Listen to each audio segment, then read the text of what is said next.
Mesdames, Messieurs, bonsoir. Nouvelle leçon d'humilité donnée hier par le pape lors de la prière de l'Angélus. En commentant l'évangile du jour, le Saint-Père appelle l'Église à suivre l'exemple de Jésus. Simplicité et service. À l'occasion de la 100e journée mondiale des réfugiés et des migrants, le pape demande aux nations de les accueillir en respectant leur culture. Il remercie tous ceux qui s'engagent pour leur défense, ceux qui protègent les migrants des marchands de chair humaine, qui les traitent comme des esclaves. Revenons sur le message du pape.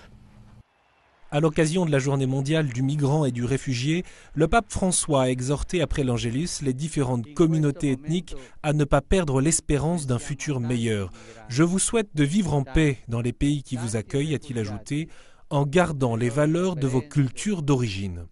S'adressant aux fidèles avant la prière de l'Angélus, cette fois, le pape a médité sur l'évangile du jour qui présente la rencontre entre Jésus et le Baptiste.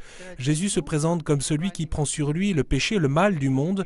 L'image de l'agneau qui est reprise dans l'évangile souligne que le mal a été porté par une créature humble et docile, a dit le pape. Et nous, pour être disciples de Jésus, nous devons mettre l'innocence à la place de la malice, l'amour à la place de la force, l'humilité à la place de la fierté, le service à la place du prestige. Nous devons vivre de manière ouverte et accueillante et annoncer l'Évangile à tous sans attitude de fermeture. Direction maintenant Montréal, où a eu lieu hier la cathédrale Christ Church, une grande célébration œcuménique. Cette célébration s'inscrivait dans la semaine de prière pour l'unité des chrétiens. Des chrétiens du Canada qui se sont rassemblés autour de Monseigneur Lépine, notamment dans la prière et le chant. Cette célébration a pour but de rapprocher les différentes communautés chrétiennes dans un esprit d'œcuménisme, pour des relations plus proches, plus vraies. Des communautés qui ont réfléchi ensemble à la question suivante: le Christ est-il divisé? La lecture de Paul aux Corinthiens, d'où est tirée cette question, invite les communautés à se réjouir sincèrement des dons accordés par Dieu aux autres chrétiens et aux autres peuples.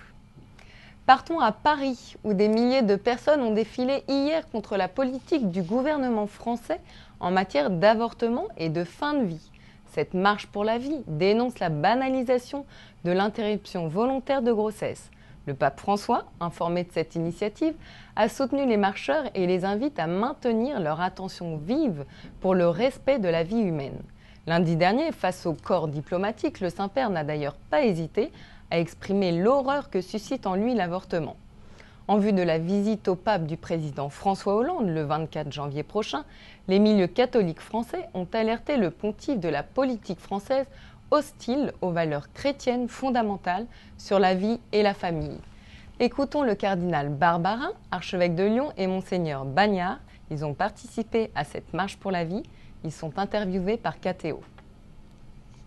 C'est une manifestation qui existe depuis très longtemps, que j'ai soutenue régulièrement et à laquelle je n'ai jamais participé. 200 000 petites vies supprimées chaque année, je crois que c'est la plus grande souffrance de notre pays, je crois vraiment. Mais là, en plus, il y a quelque chose qui a changé, c'est-à-dire qu'il s'agissait de situations d'exception, de grande détresse, de situations de détresse, dans la logique même de la loi proposée en 1975 et votée par le Parlement, qu'on appelle la loi Veil. Il y avait cela, c'est-à-dire les situations de détresse, ne les jugeons pas, des personnes qui sont dans une situation de grande détresse. Or maintenant, il s'agit d'un droit, voilà. Et on dit très tranquillement que chacun peut librement disposer de son corps. C'est pas tellement son corps, c'est une vie nouvelle qui a commencé. Donc là, je crois qu'il y a un changement profond, violent, très violent. Et je suis heureux de venir y dire clairement non, vous voyez. Il y a une phrase de Jésus qui dit que votre oui soit oui, que votre non soit non. Alors il faut dire non, ça c'est quelque chose de grave. De profond et qui change en profondeur une société qui la blesse profondément.